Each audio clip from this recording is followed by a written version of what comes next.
Okay, this is a little short video going up the line. The Germans were the first to dig in, seizing any available high, dry ground. All along the Western Front, they held the best positions. The Allied soldiers had to dig wherever their advance ended, even where the earth was boggy or rock hard. Their trenches were often shallow and easily flooded. But, wet or dry, every man sheltering in the dirt shared the same daily terrors. Just getting into the trenches was an ordeal in itself. New soldiers usually arrived by train at a rest area, located miles behind the front line. Then they marched to the front at night when there was less risk of being spotted by enemy gunners.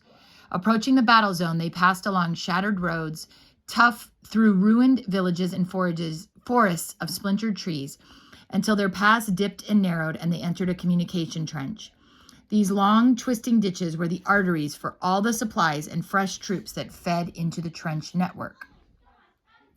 After months of shelling, some communication trenches were so torn and featureless that arriving soldiers needed guides to lead them. It was easy to get lost when all you could see was the night sky and bare mud walls. Frightened and disoriented, the men reached the reserve trenches first. There were usually one or two of these running in parallel to the front line, and they were used as a work area and fallback positions in case of an attack. But the soldiers' final destination was the fire trench, bordering no man's land. Here they were greeted by an overwhelming stench of unburied corpses, gun smoke, and open latrines or bathrooms, the pits that served as toilets. And here's a picture of mud and rain meant the trenches needed constant maintenance. These British men are taking a rest from digging, and they're wrapped in a variety of hats, scarves, and furs sent from home to keep them warm.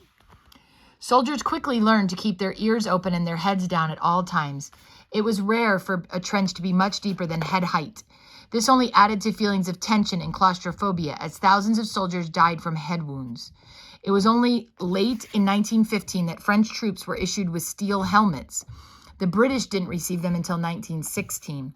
The army used the euphemistic term wastage to describe the daily losses in the trenches.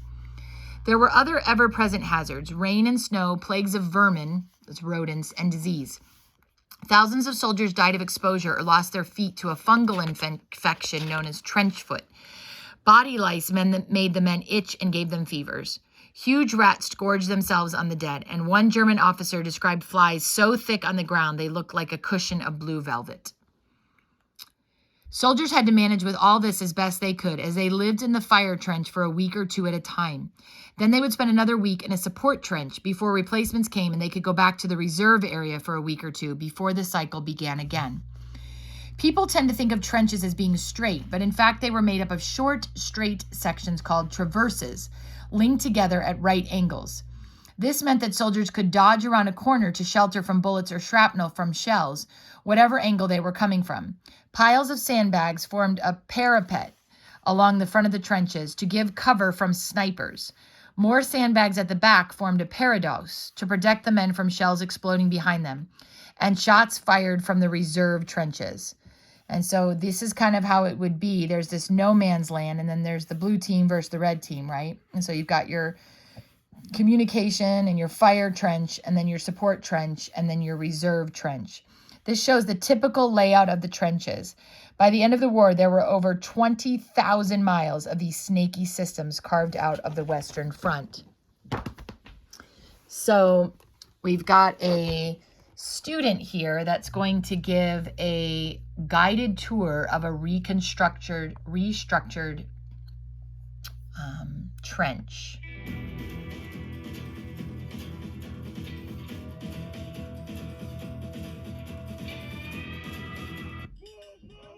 My name is Curtis Alsop, and we're here to show what World War I, like life in World War I was in the trenches, as accurate as possible.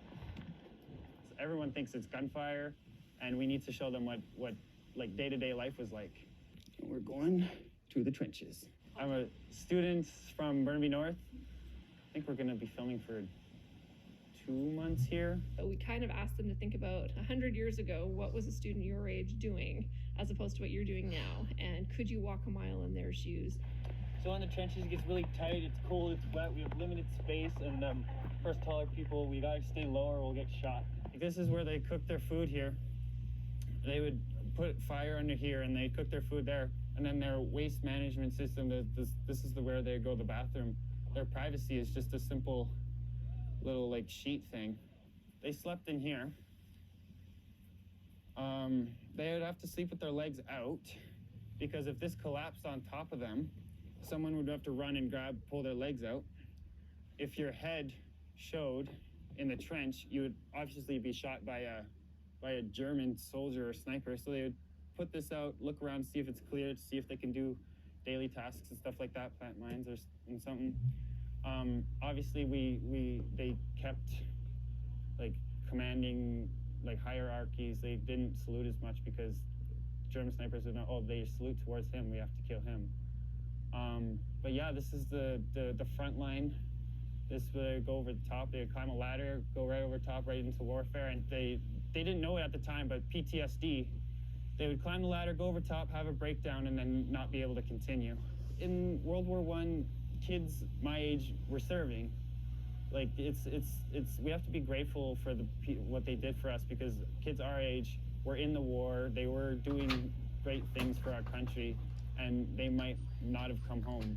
And I think it's important to know that because we live as freely as we can. We have all these privileges as like food, we have home, we have safety.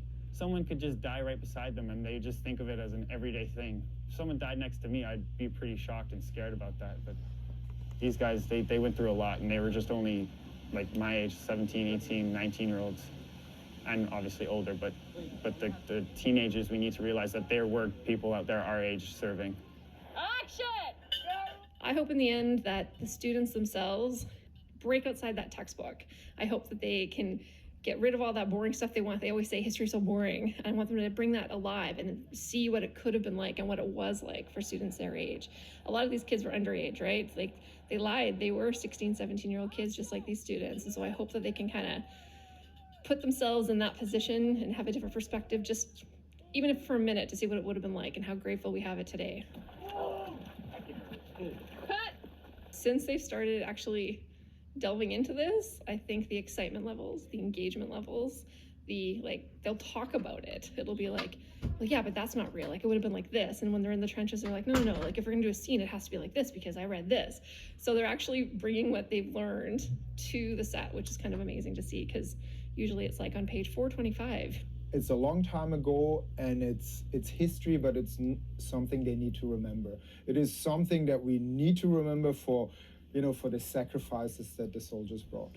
They should not be forgotten. But at the same time, this is something that should never happen again. So if they actually learn from history, what a wonderful thing that would be. This is why I'm going to tell my friends to care about World War I is kids our own age were suffering from gunfire. They were suffering from malnutrition. They were suffering from poor sleep. They were scared and they felt obligated to serve in the war because they had to protect their own country. So suffering happened in the past, so we can live good today.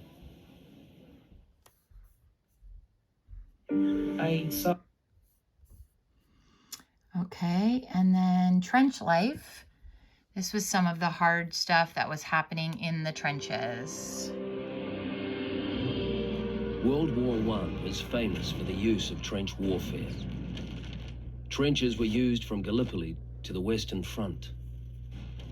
They were a series of ditches hand-dug into the ground to protect the soldiers from enemy bullets and artillery.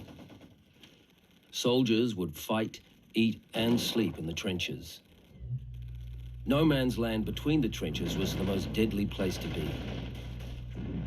Aside from the typical threats of war, soldiers were also dying from the miserable conditions. Unwashed men and dead bodies were a shock to soldiers arriving for the first time. Lice, ticks, and flies were a major problem, causing never-ending itches and spreading trench fever.